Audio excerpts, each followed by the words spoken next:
Hello guys, welcome back to another lecture of C programming. तो आज के lecture में हम बात करेंगे structure of simple hello world program. तो बेसिकली हमारा जो सी लैंग्वेज के जितने भी हमने अभी तक लेक्चर लिए हैं, उसके बाद ये हमारा पहला प्रॉपर प्रोग्राम रहेगा जो कि हम लोग लिखेंगे। ओके, तो ये जो प्रोग्राम है वो है हेलो वर्ल्ड का प्रोग्राम। तो ये बेसिकली ये सबसे छोटा प्रोग्राम होता है कि आप इसको रन करने के लिए, इसको लिखने के लिए सबसे छोटा प्रोग्राम होता है हेलो वर्ल्ड का programme.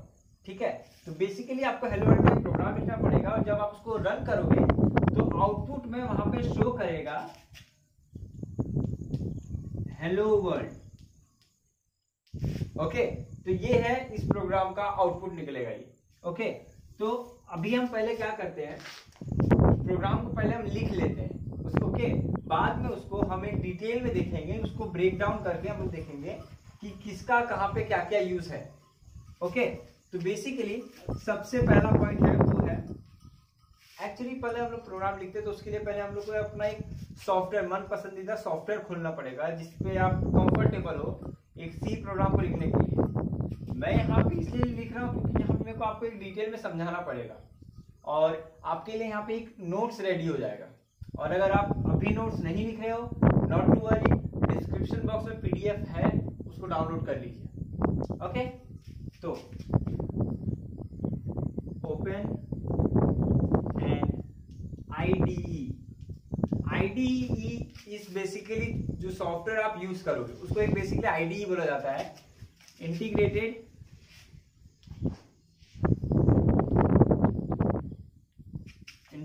Development environment.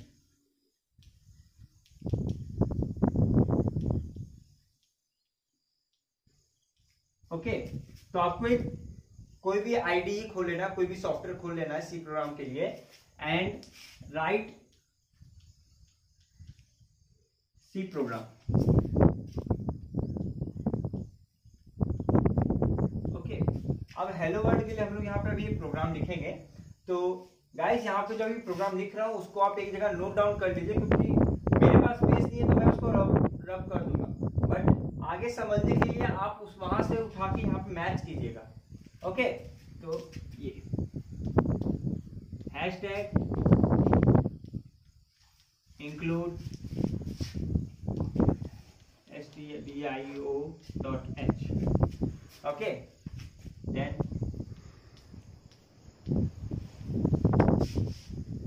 int main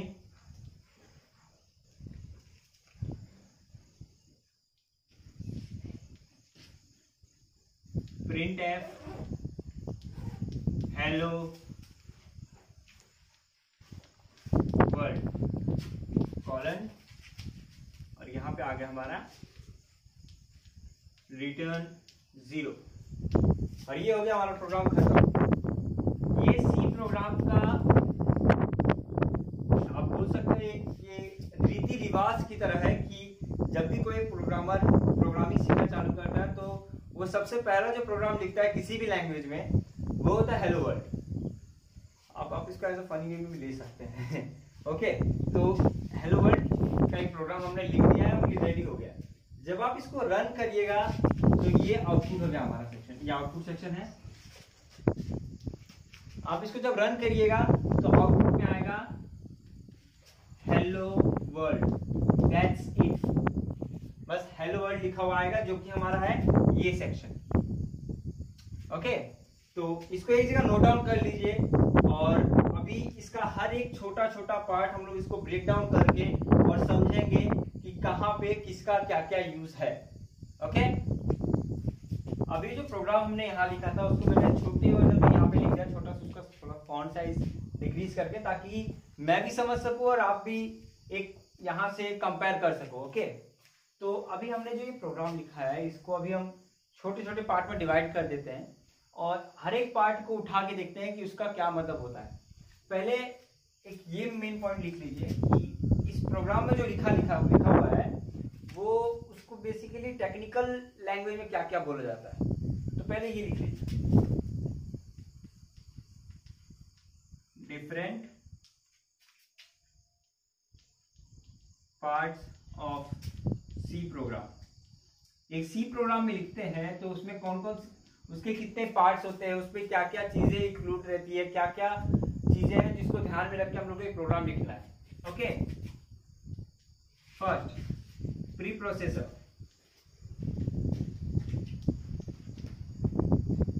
second header file,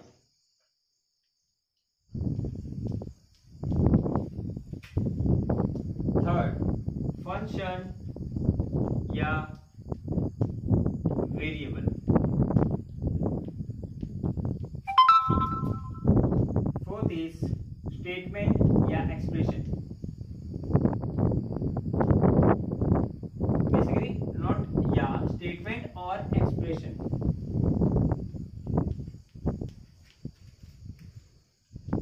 fifth comments. Okay, तो अभी इन सब के बारे में डिटेल में पढ़ेंगे और प्री प्रोसेसर क्या होता है, ये अगर क्या होता है तो उसका वहां पे क्या यूज है, क्या हो अगर प्री प्रोसेसर को हम लोग अपने प्रोग्राम में इंक्लूड नहीं करेंगे तो क्या होगा। तो अभी ये 5 पॉइंट के बारे में डिटेल में पढ़ेंगे और अगर आपको जैसे ये 5 पॉइंट समझ जाएंगे, बिलीव मी, आप प्रोग्राम लिखना स्टार्ट कर सकते हो। Okay, note it down. अभी हमने देखा different parts of C program, तो उसमें 5 पार्ट्स हमने लिखा था। तो पहला पार्ट स्टार्ट करते हैं प्री प्रोसेसर के साथ। तो फर्स्ट इज प्री प्रोसेसर। तो बेसिकली प्री प्रोसेसर होता क्या है? तो प्री प्रोसेसर ये वाला पार्ट होता है जो हैशटैग इंक्लूड होता है ना, इसको बोला जाता है प्री प्रोसेसर। ओके, तो इस बार में कुछ पॉइंट है जो लिखिए। The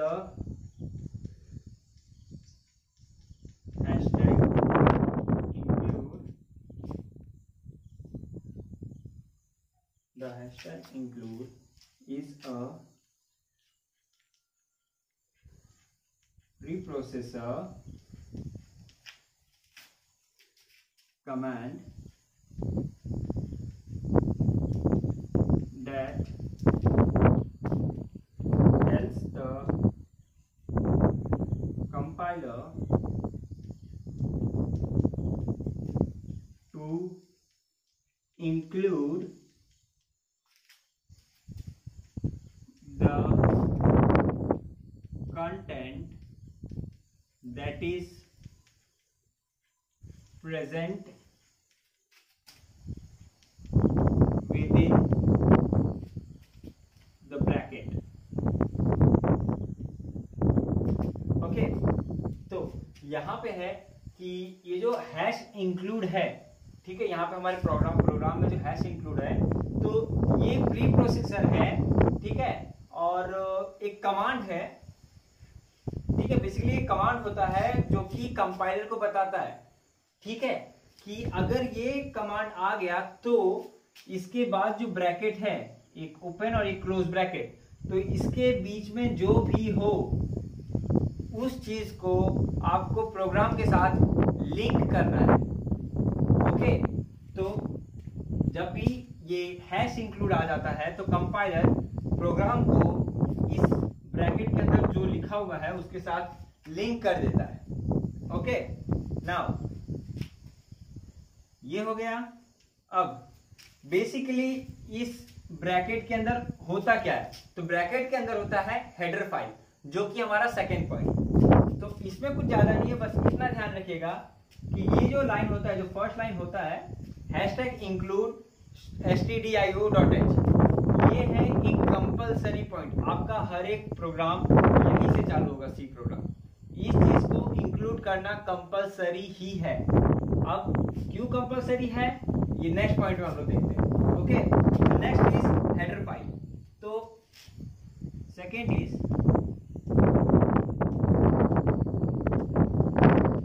header file.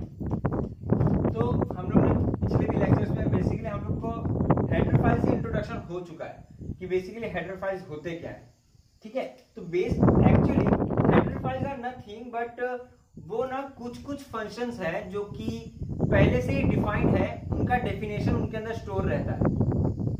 ओके, तो बेसिकली कंपाइलर ने यहाँ पे एक बिना दिमाग का कोई मशीन है जिसको अगर यहाँ पे हमारे हेडर फाइल्स नहीं आएंगे तो उसको कुछ कुछ चीजों का मतलब उसको पता ही नहीं रहेगा। ही विल लाइक कि नहीं मुझे नहीं पता ये क्या है, तो मैं आगे नहीं जा रहा हूं। ठीक है, तो उसको वो सब मतलब समझाने के लिए उनका जो डेफिनेशन कहां पे स्टोर है वो भी हम लोग को लिखना जरूरी है। ओके, तो हेडर फाइल यहां पे जो हेडर फाइल है जो हम लोग यूज किए हैं वो है stdio.h। ओके, तो the stdio.h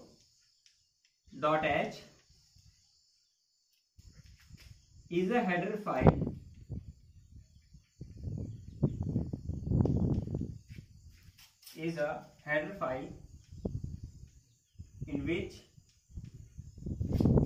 .h stdio is a header file जिसमें लास्ट में जो .h है is a extension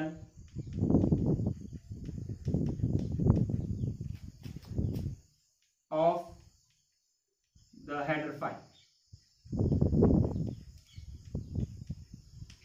okay, now जब हमारा प्री प्रोसेसर बोलता है #include the content present with in the bracket, तो हमारा ब्रैकेट के अंदर क्या है stdio.h। तो यहाँ पे प्रोसेसर यहाँ पे कंपाइलर को जाता है बात कि ठीक है stdio.h को प्रोग्राम के साथ लिंक करना है। ओके, तो बेसिकली हेडर फाइल बस stdio.h नहीं है। ओके, बहुत सारे हेडर फाइल्स होते हैं जो कि एक प्रोग्राम के फाइल्स के अंदर स्टोर होते हैं।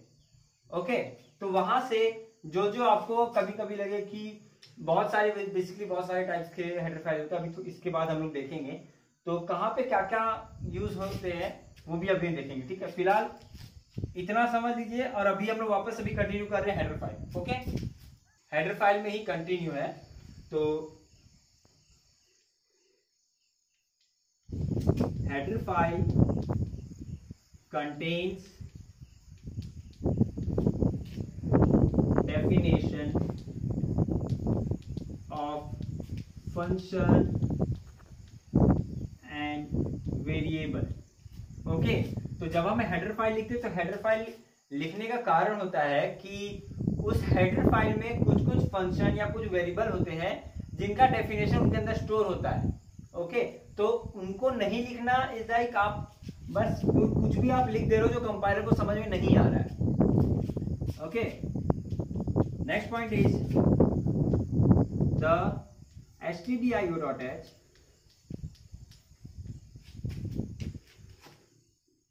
File contain function such as printf and scanf। Okay, तो जो stdio.h हेडर फाइल है हमारा, तो इस अब जैसा भी मैंने यहाँ बोला कि हेडर फाइल में फंक्शन और वेरिएबल के डेफिनेशन स्टोर रहते हैं। तो यार इस stdio.h में कौन से फंक्शन या वेरिएबल है जिनकी डेफिनेशन स्टोर है, तो वो बेसिकली है ये देखिए printf और scanf, जिसका यूज यहाँ पे नहीं किया। क्यों? क्योंकि ये सबसे छोटा प्रोग्राम है, यहाँ पे बस हम लोग को हेलो वर्ल्ड को प्रिंट करवाना है। ओके, तो नाउ हमारा ना जैसे कि अब इनका डेफिनेशन देख लेते हैं printf और scanf। तो इनका नाम आप सोच के ही देख सकते हैं, लाइक प्रिंट, आप प्रिंट करवाते हो लाइक आप किसी चीज पे उसको कॉपी करवाते हो। ओके, तो प्रिंट इज लाइक प्रिंट होता है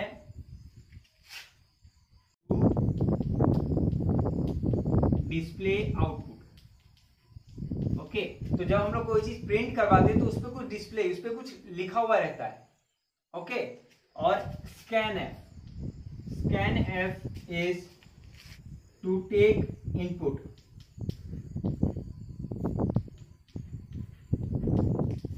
जब हम लोग कोई पेपर को स्कैन करवाते हैं तो वो स्कैन होके मशीन में स्टोर होता है। ओके, तो बेसिकली इसका नाम, इसके नाम के जैसे ही इसका डेफिनेशन भी सिंपल है। printf is for to display the output. Okay, यहाँ पे printf हमने लिखा और बाद में कॉलन के दोनों इसमें जो लिखा हुआ है हेलो वर्ल्ड। ओके, तो प्रिंट जो आउटपुट पे जो आया वो है हेलो वर्ल्ड। क्यों? printf का काम है to display the output. Okay, scanf का काम है टेक इनपुट फ्रॉम यूजर। अगर मैं बैठा हूं, अगर कहीं पे scanf का यूज हुआ है तो मेरा काम रहेगा वहां पे वो मुझसे कुछ इंटीजर मांगेगा, कोई वेरिएबल मांगेगा, कुछ भी मांगेगा, तो वहां पे मुझे वहां पे इनपुट करना पड़ेगा। Okay, now guys note down, note if you will use the printf function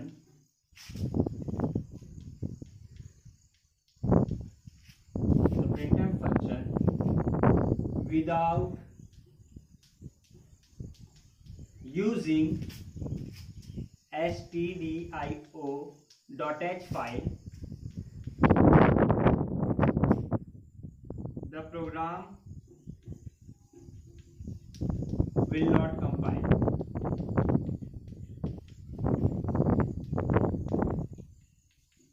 okay, तो अगर हम लोग printf फंक्शन, अगर ये फंक्शन हम लोग यूज कर रहे हैं तो stdio.h लिखना इज लाइक कंपलसरी। अगर आप ये नहीं लिखे हो तो ये काम नहीं करेगा, कंपाइल रन करेगा ही नहीं, वो एरर बता देगा। क्यों? वो ये बोलेगा कि ये क्या लिख दिया, मेरे को समझ ही नहीं रहा भाई, कुछ है तेरे पास इसको डेफिनेशन करने के, तू इसको एक्सप्लेन कर सकता है तो एक्सप्लेन कर। ओके, तो ये डालना इज लाइक कंपलसरी। क्यों? क्योंकि आपके हर इसमें printf और scanf का यूज होता है, इसीलिए फर्स्ट लाइन कंपलसरी है, होगा ही होगा आपके प्रोग्राम में। #include stdio.h और stdio.h ये ब्रैकेट के अंदर रहेगा। क्यों?